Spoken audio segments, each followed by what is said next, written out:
This is all wrong. I shouldn't be up here. I should be back in school on the other side of the ocean. Yet you all come to us young people for hope. How dare you! Boring. Boring. Boring. You got it work.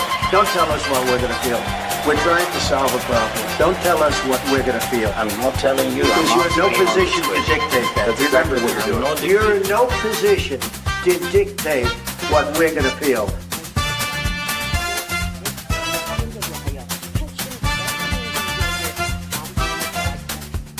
I call again for an immediate ceasefire in Gaza, the return of the sausages, the hostages. Welcome to Lembit and Harry Live here with me, Lembit and Harry, on Unprecedented TV, where we find the facts, kill the spin, and tell it like it is on stories all around the world. And boy, we're going to have an interesting few days. If you're watching this live, then thank you very much. And we are going to be covering the super typhoon over in the Philippines, because our man in Manila, Warren Thornton, has agreed to chronicle it for us. They're predicting winds of 160 miles per hour. 160 miles per hour, that's about something around 220 kilometers per hour, something like that. And he's worried. Warren Thornton, a former military sniper, is worried about the likely impact on his island and where he lives. So we'll be talking to him live later on today, if you're watching this live. Or hopefully we'll be able to cover that on hand, on the ground from him. We do know from past experience, when there's a high wind in the Philippines, high wind in Manila, sometimes the signal goes a bit, but we will try. And that's because we're trying to expand our live news service here on Unprecedented TV. Hopefully you like the service. Other news, after my landmark meeting with Sarah E.V. Clark, who's our woman in Dallas. I met her in Dubai last week. You'll find the conversation in the archive at Unprecedented TV on YouTube. She and I are going to be starting Good Morning USA quite soon. So it's all happening here on Unprecedented. And I'm glad to say Tim Scott's back as well from his journey. So very soon, next week, in fact, we'll be back with Tim Scott Uncancelled, which I'm glad to say gets huge viewing numbers. Lots more as well. Do please subscribe to Unprecedented TV on YouTube. But enough of that. Let's talk about something which really gets my goat every time it happens. It's the COP conference. What's COP, you may ask?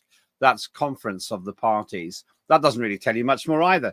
It's basically a climate crisis conference, which happens in different places around the world, where a whole bunch of people, most of whom seem to be, in my view, completely uninformed about real climate science, get together. They wring their hands. The poor countries say, give us money, give us reparations to stop climate crisis problems wrecking our lives. The rich say, oh, yes, it is really terrible. We will do something. But then they don't do much either.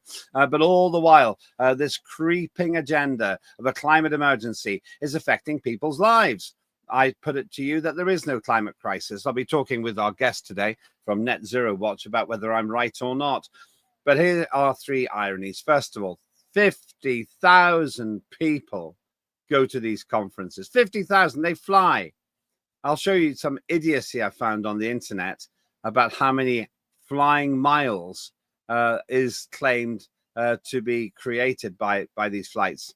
It's actually quite embarrassing. I was talking to an AI last night, and I found out the source now, but it's just laughable how out they are, leading me to believe that the AIs are programmed to believe there's a climate emergency.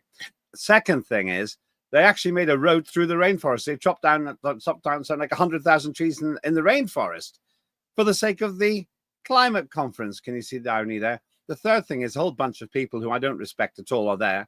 People like Sadiq Khan and Keir Starmer, who don't know the first thing about climatology, as far as I can tell, because they talk nonsense.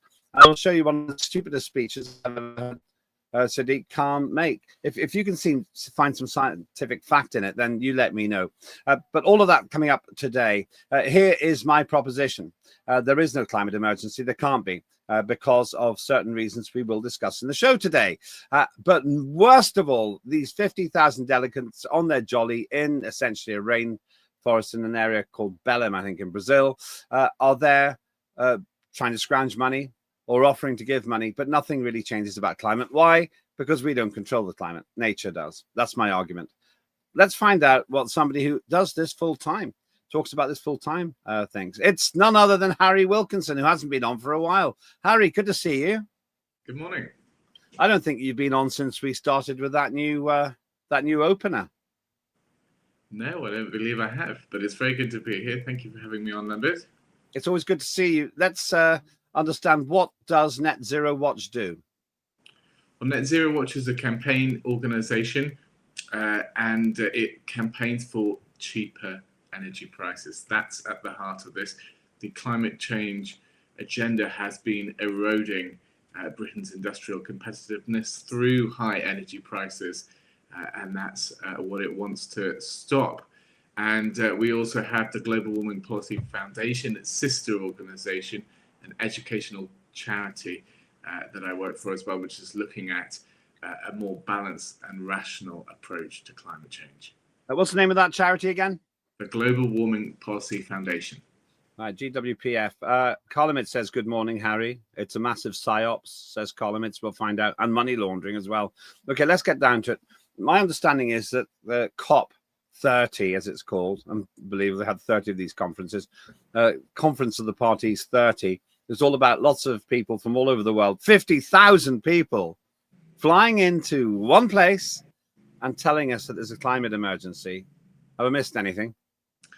Well, I'm going to do something maybe a little bit unusual today and be really generous to the whole process. We're going to ignore the road that they've carved through the rainforest. We're going to ignore the tens of thousands of flights and private jet flights that they use to take there. But let's just take this conference on its own terms. It was set up to supposedly get the world to reduce its emissions, but has it achieved that? It hasn't achieved that.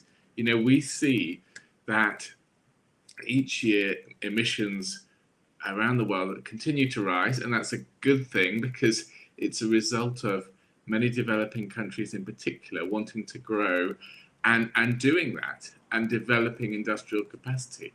You know, over the last over 20 years that the COP processes have been running, we've seen billions of people lifted out of poverty. And of course, fossil fuel consumption has been essential to that process. So it's not a process that we should be particularly upset about, but the COP process clearly hasn't worked to achieve, you know, even a modest global reduction in emissions, let alone the kind of dramatic reductions that the leaders talk about and want to implement.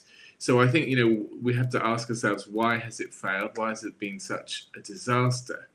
And the answer is, of course, because they've adopted such a statist, bureaucratic, top-down approach to this. What they've done is think that they can regulate and tax and subsidize our way out of a problem as in climate change.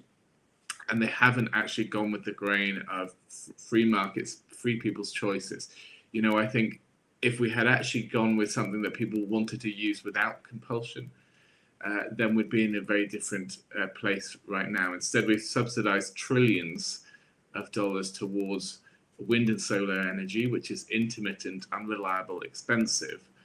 And all that money, you know, think where it could have gone. I mean, if those investments had been in nuclear, for example, you know, we'd be a lot further down the road to decarbonization than we are now. And it's just indicative of a misunderstanding of how innovation works. People weren't paid to use the motor car. You know, that was a technology that people adopted on mobile phones. You know, these were products that, because they were so good, people wanted to use them. And I think that's how anyone with some more sense would approach the decarbonization agenda. If it was something they cared about, develop a product that people want to use that's better than the alternatives. And we unfortunately see this collection of world leaders doesn't seem to understand economic theory. Okay, so essentially what we're saying is that the people, they don't really understand what they're talking about. I'm making a fairly harsh phrase there, but that's what I think. They're talking about these reductions. There's this percentage they go on about. Just before we go into that, though, I just want to talk about. Okay, no, let's stick with that. Can you just put the road to that one? The road to COP30 online discussion events. So they're having online events, reimagining systems, operationalizing finance, new word, adapting to 1.5 degree increase in temperature, delivering solutions. Road. Okay, great. Now, I think this is utter nonsense. Operationalizing finance. Yeah, that's because people think it's a big handout. That's what people in the chat say. Colin says it's money laundering operation. But this adapting to 1.5 degrees. One of the fundamental problems I've got here is, including the British Broadcasting Corporation, which doesn't, it's just abandoned its charter, basically, for impartiality. It just assumes this is a fact because somebody said it. I don't understand why anyone thinks there's this 1.5 Celsius thing that's going to happen. Scientifically, it seems that they're all believing the same blatant lie. I mean, it could happen, but human beings don't have much to do with it. Where does the 1.5 Celsius claim come from? Well, it was fascinating. It actually emerged at the Paris Climate Change Agreement a number of years ago. That one was a COP25, I believe. And the negotiations were going better than usual that year. They were developing an agreement. But then, at the last minute, groups like the small island states, which have been particularly vociferous about limiting the impact of climate change at these conferences, demanded that 2 degrees wasn't enough. That was the original limit that was proposed that the world needed to aim for to restrict global warming to. They thought that wasn't enough, and so they mounted a rearguard action at Paris COP, and they delivered this 1.5 target. But it was completely political. They thought that they needed a more aggressive target, and somehow they got that wording into the agreement. There wasn't anything legally binding at the time, but it was an ambition to limit warming to 1.5. But then since that wording was in there, it's created an impetus to somehow co-opt the science into that political number. And they went away and commissioned a group of scientists to create a report specifically about 1.5. But it's important for people to realize that it has no, science has nothing to do with this number. It's a completely political number. And people who are using it to, as if it has some scientific grounding are completely wrong. Well, that's how it's been treated. I watch the mainstream media so that you don't have to. And all morning I've been listening to, how do we stop climate going above 1.5 Celsius increase? But actually, as you say, there's no science behind it. We'll come back pretty much there in terms of 1.5. So it's not been a particularly successful drive to no, exactly. So they're talking about the past, really. And also it's natural, I think. Now, I want to talk about the conference a bit, and then in the second half of the show, I want to talk about the science. 50,000 delegates are going there, apparently. Problem with mega COPs, 50,000 people all going to this place, a place so oversubscribed that they're having to use cruise ships to house the delegates. Why 50,000 people? Right, if you have roughly 200 countries in the world, obviously 40% of them aren't going, but even if they all went, why do you need so many people from each country? It doesn't make any sense to me. It just seems like a jolly, basically. It's a good question. Why is this conference so large? I can only speak to my personal experience when I went to Glasgow, COP26. And, one could tell from being there that this was much broader than the headline political negotiators.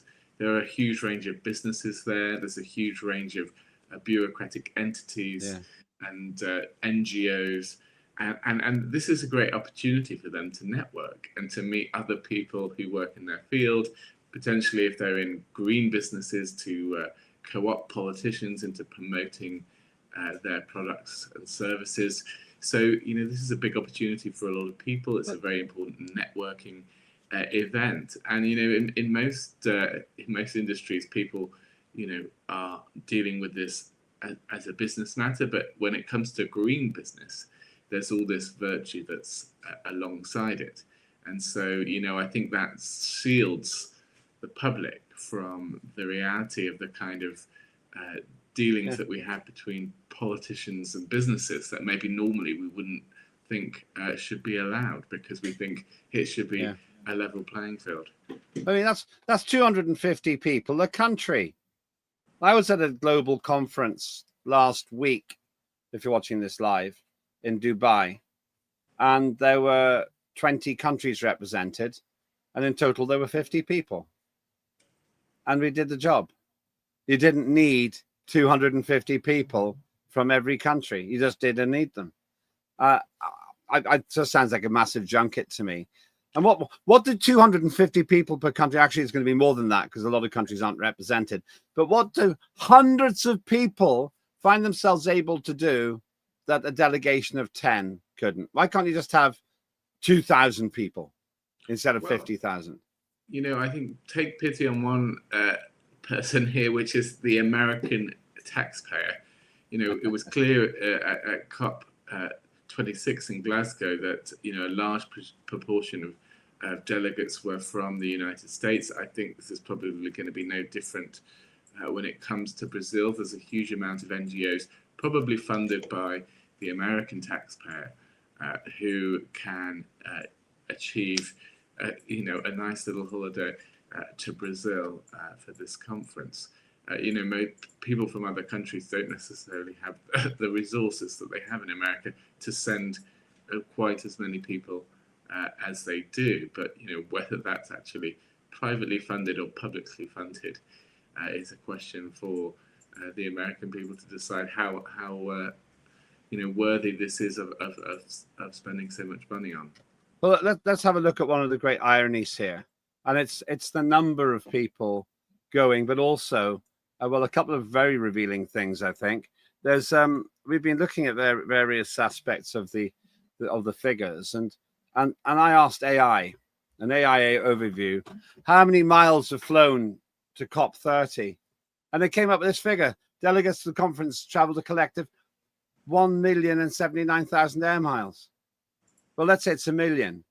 Okay, 50,000. A million divided by 50,000. This is AI for you. They all flew 20 miles each return. So the average flight distance for each of the 50,000 delegates, for that to be right, is 10 miles each way.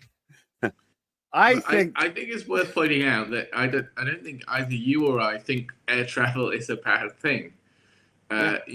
Flights are necessary to connect people around the world. They're a wonderful thing. But this is a staggering overall impact in terms of CO2, if that is what you're concerned about. So there is a level of hypocrisy that the event organizers don't seem to realize. They say that it's all offset with various measures, but I find it hard to believe that if this didn't happen, as many emissions would enter the atmosphere. My issue here is that the AI seems to be in collusion.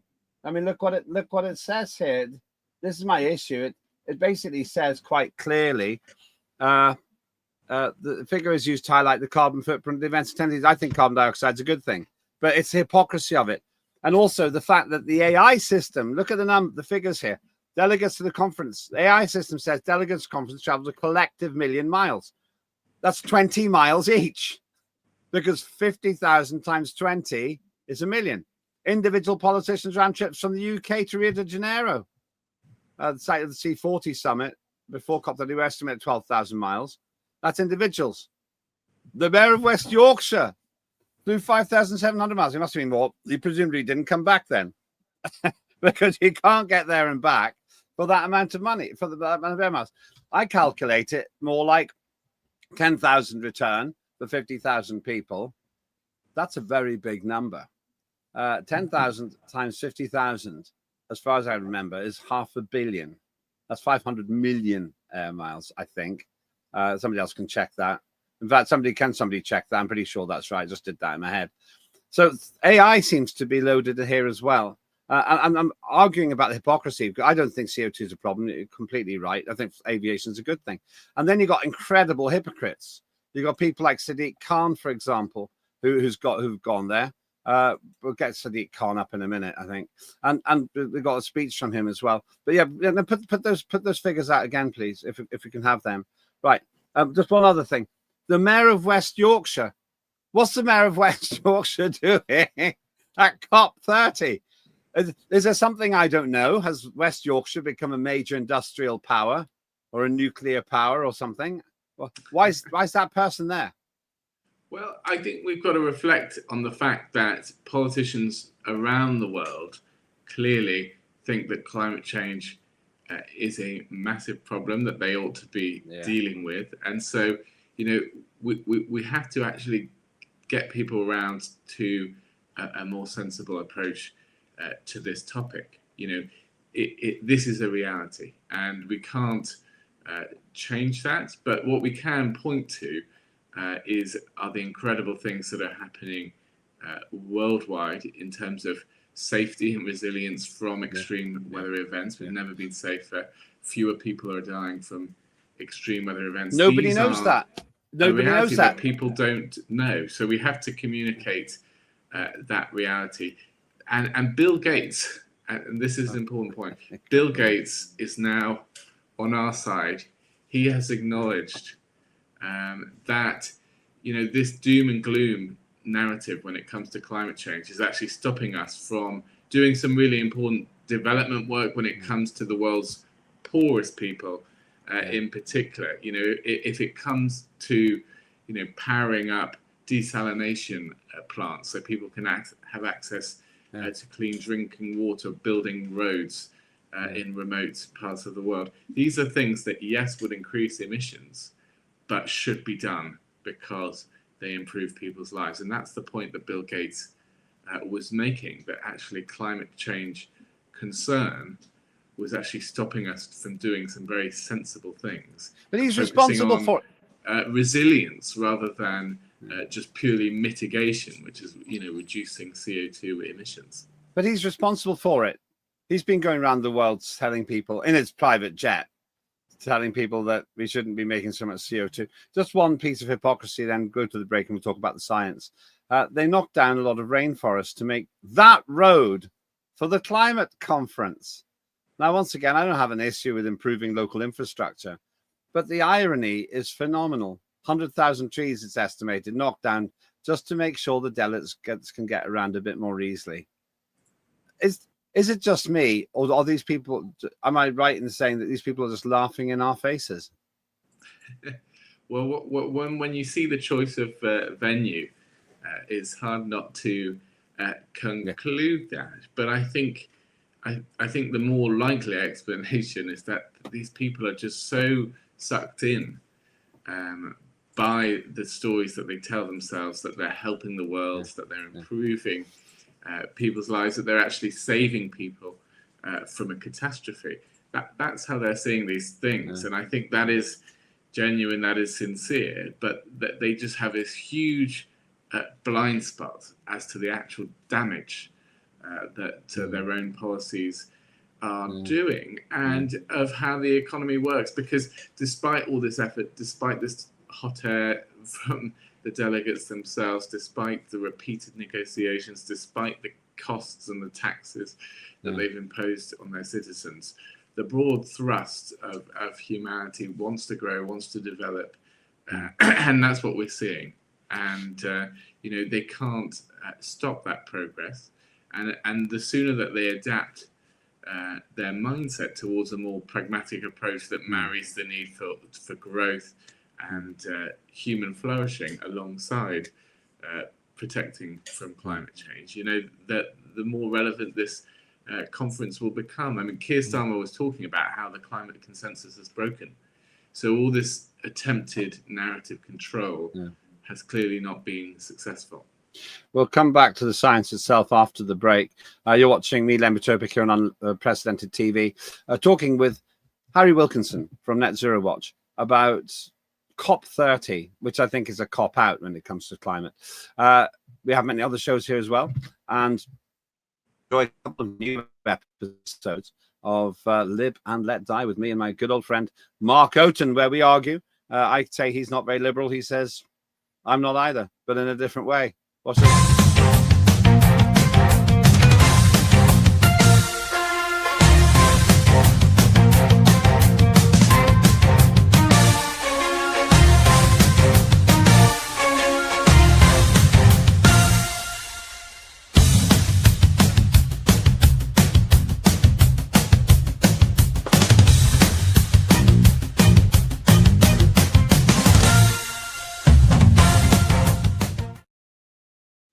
That's one of my favorite shows, of course, because I'm in it.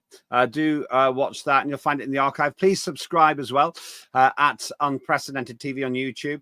We are expanding rapidly now. Hundreds, well over 500 shows there already. We've lost count pretty much. But thank you for watching, and do subscribe. It really makes a big difference to us as well. And it costs you nothing. So I'm talking with Harry Wilkinson from Net Zero Watch. Once again, big question for you, Harry. The science here, I don't think, is understood by various people. One of the most obvious people is this guy. In this room, we know that we've long been the climate doers, while too many nation states have been the climate delayers, or indeed climate deniers. But the challenge we face today is stark. It's no longer simply a case of climate doers versus climate deniers. Now it's an existential fight between the climate wreckers and us, the climate defenders. And let's be clear, foremost among the wreckers is the President of the United States of America. Someone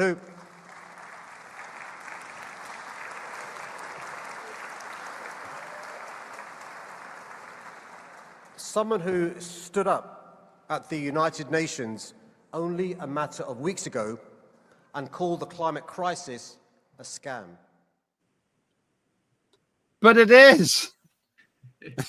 There wasn't a single scientific fact in what he said.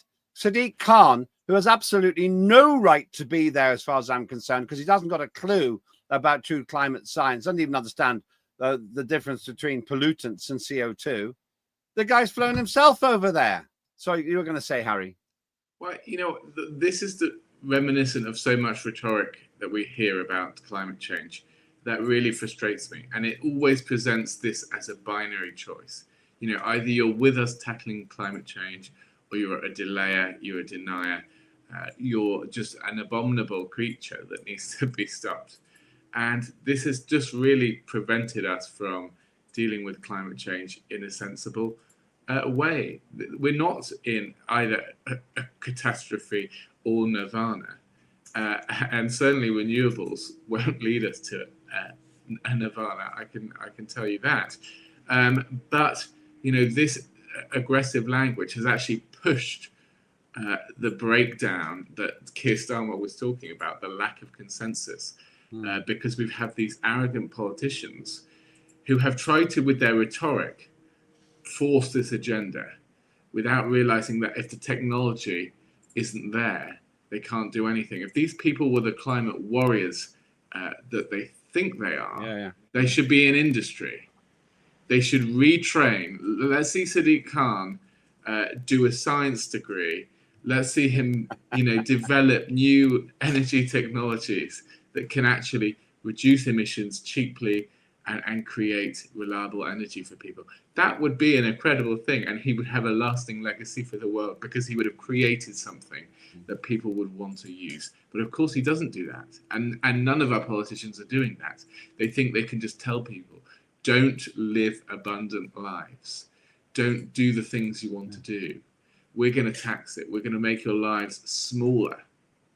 And this is the mindset we've got to stop. This is the mindset that's so toxic, because it will limit, and it is limiting our lives. Look at the results in the UK. We've lost so many jobs in our energy intensive industries. We're paying more than almost anyone on our energy bills.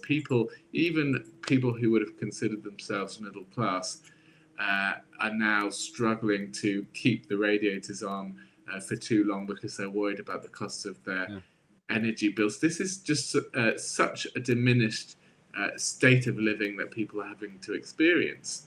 And energy costs and high energy prices caused by this climate agenda has been a massive part of that.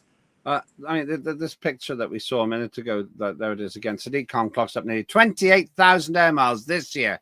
That's 12,000-mile Brazil climate trip sparks. It's the hypocrisy of it. I'm involved in a global NGO, the one that met in Dubai recently, but mostly 95% of what we do is online.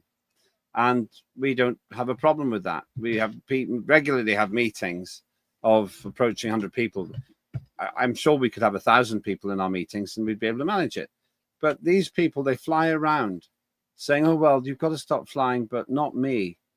And his preachy nonsense there didn't contain a single scientific fact. You're right. These people are scientifically illiterate, but they're wrecking our lives.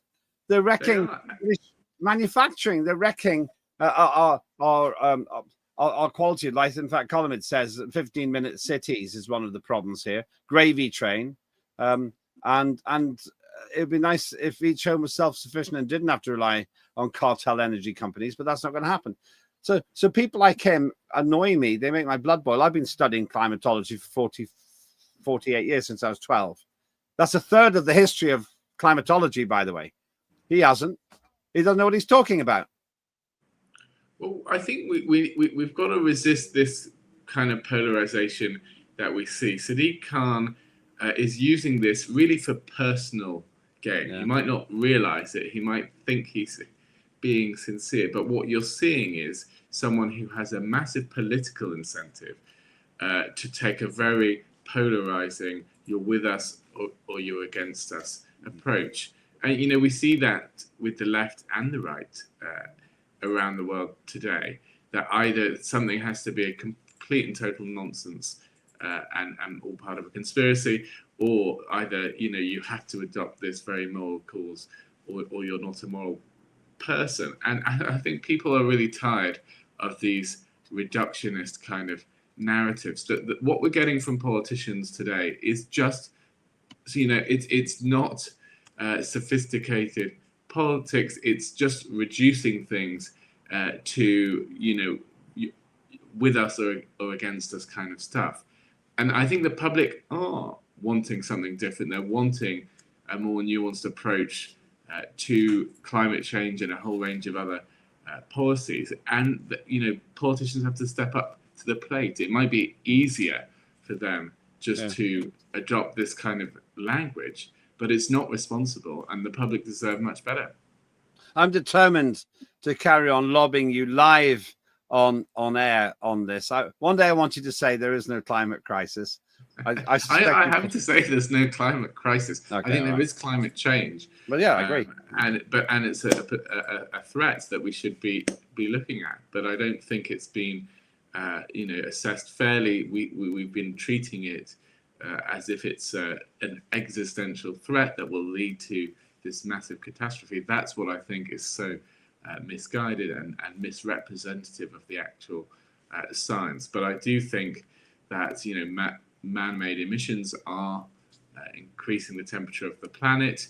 You know, there may be other factors as well, natural factors that are influencing the climate that we don't understand as well as we could do. I think the climate is incredibly complex, but certainly this idea of a climate emergency, I just don't think is supported by the data.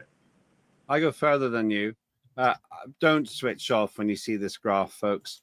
But that's don't switch off. I'll just tell you, that's a correlation. I know you're laughing. I've shown it to you before. I've actually sat in pubs showing it to you. I know, because I'm trying to indoctrinate you into my way of thinking. That's a chart of temperature and carbon dioxide. Essentially, I argue there's no correlation. If anything, carbon dioxide levels follow temperature. That's what I would tend to say. So temperature goes up. If you looked at a graph of the last few 100,000 years, there is a much closer correlation. People might say that the CO2 is lagging behind the temperatures, but certainly that correlation is much stronger. But, you know, something that climate scientists will tell you is that, you know, we can tell from the atomic structure of the carbon in the atmosphere carbon-13 molecules that are different from carbon dioxide molecules from natural sources, so that they can be quite confident that it is in fact human emissions of CO2 that are responsible for that rising concentration of CO2 in the atmosphere. That doesn't necessarily lead to a temperature response, but it does give you confidence that the rising concentrations of CO2 that we are seeing is because of man-made sources. I just have a different view, but I don't want to put off our viewers because this isn't Open University. I will show you one more chart though. Even if that were true, it doesn't matter, because the more carbon dioxide you put in, the less effect it has. That's what happens. If you put a bit of carbon dioxide, I'll translate this into non-numerical terms. If you put a little bit of carbon dioxide in, it makes quite a big difference. A little bit, quite big, just over Celsius, really. But the more you put in, the less effect it has. So you have to put in a ton more to get a tiny little increase now, just because of something called logarithmic decay. The more CO2 you put in, it doesn't increase the effect. It reduces the effect of extra CO2. So actually, CO2 kind of sorts itself out. Eventually, you can put tons more in, and it just won't make a difference. So even if you were right, and I don't agree, but even if you were right, carbon dioxide is not a problem. Well, I think there's one thing to say here, which is that most scientists would accept that there's diminishing returns. That actually, you're looking at what's the impact. There's a concept known as climate sensitivity. What is the impact from a doubling of CO2? What is the temperature response from that? And most climate models acknowledge that on its own doesn't get you to the kind of extreme warming that people are talking about. What's concerning scientists is what are those feedbacks? When you have that initial warming from the CO2, then how does that interact with factors like clouds, moisture, water vapor, and other issues to warm the climate? And the argument is that with these additional feedbacks, there is a stronger warming impact. That being said, there are now a huge range of climate sensitivity estimates out there, some of which are actually on the lower end of maybe just 1 to 2 degrees. We've seen over 1 degree already. It may be that there's less than a degree more of warming to go. Time will tell. We will eventually find out from observing temperature trends, but there's clearly a range of scientific forecasts out there, from the more modest to what would be a much more significant level of warming to deal with. All right, well, CO2, we're going to have to go for dinner because I'm definitely absolutely determined to show that CO2 is not the problem. Incidentally, you know as well as I do that at the equator, water vapor is 90 times more important as a greenhouse gas than carbon dioxide. Carbon dioxide is almost irrelevant. So why aren't we dealing with water vapor? Because we can't.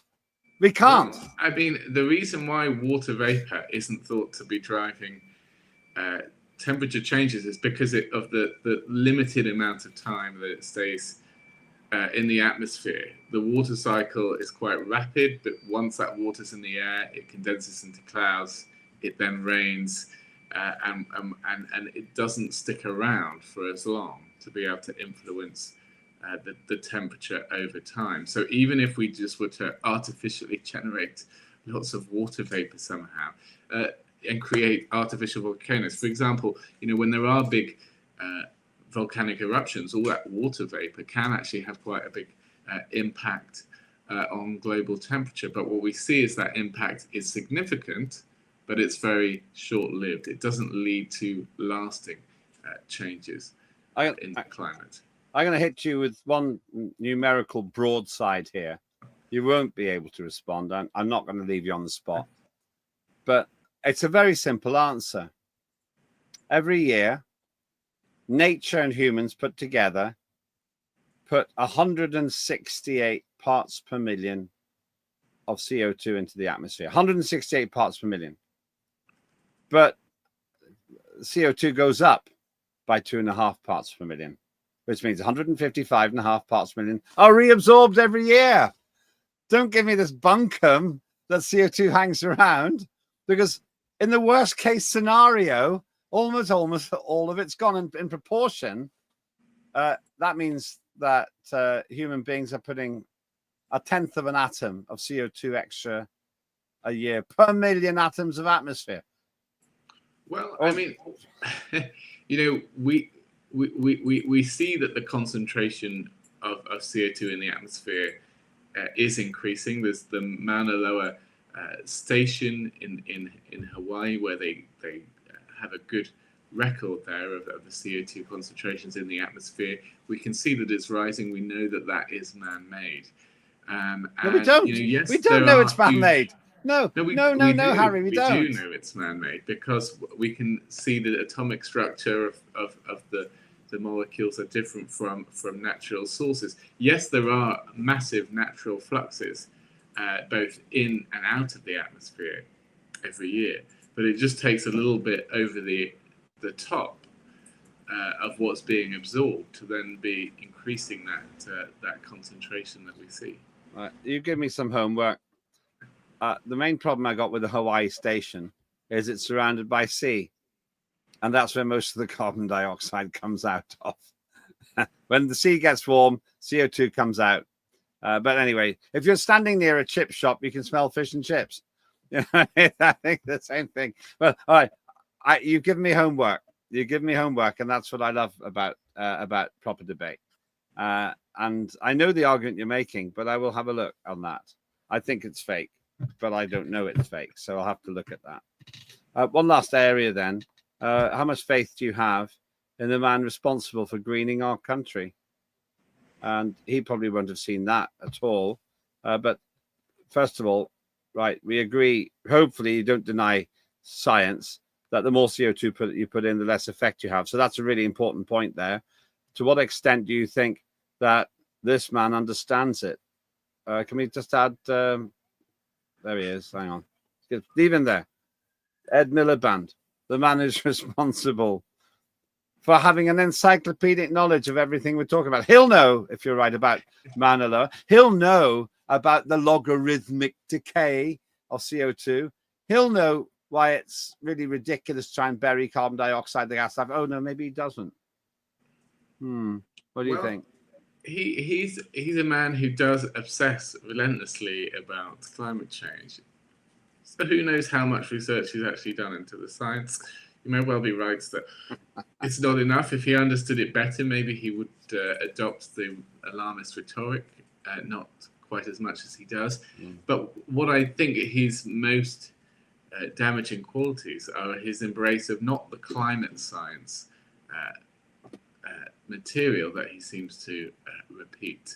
His most problematic beliefs are around energy, because he is energy secretary at the end of the day. His main responsibility is making sure that we have the energy supply facilities that we need to keep the lights on, and he's failing to do that. He's embarking on a plan to replace reliable firm capacity like gas power stations with wind and solar, and he says that renewables are nine times cheaper than gas. This is completely wrong, and his own department puts out numbers that are completely wrong when it comes to comparing the cost of gas-fired electricity with renewables.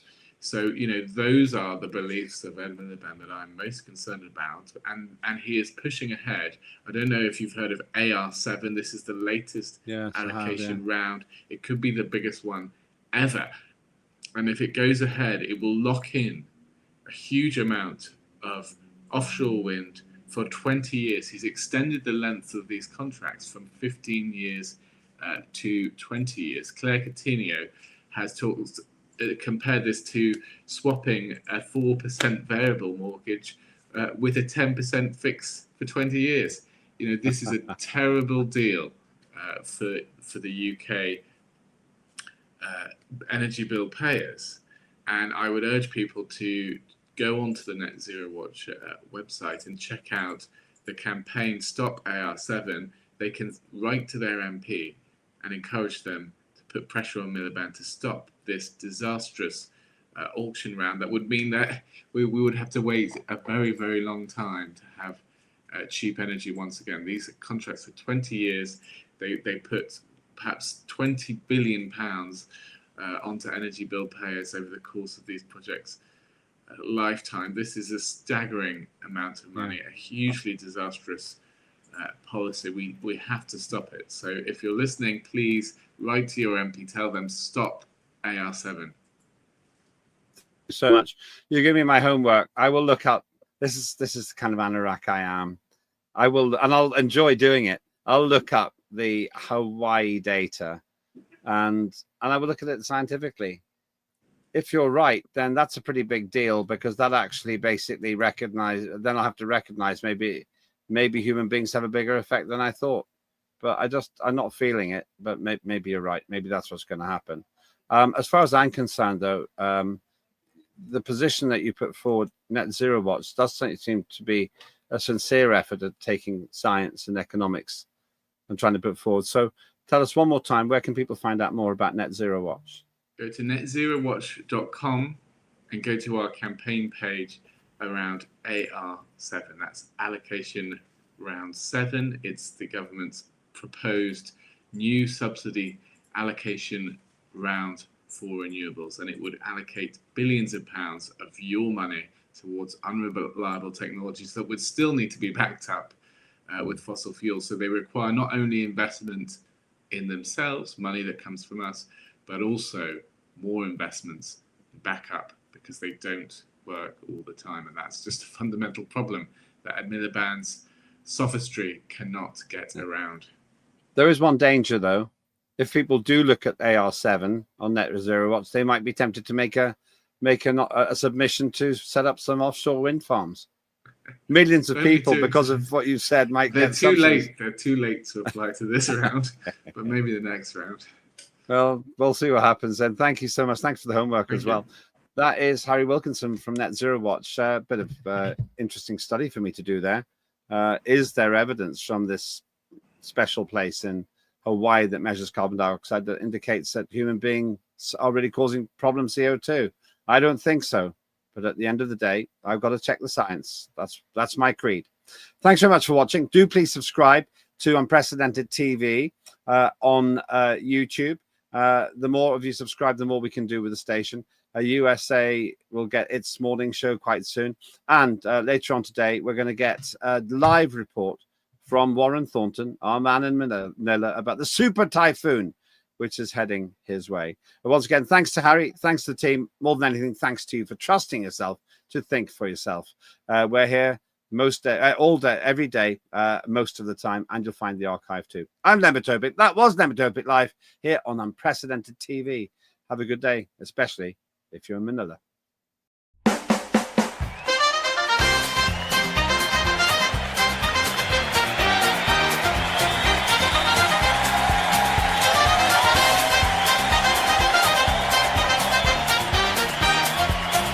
Immediate ceasefire in Gaza. The return of the sausages.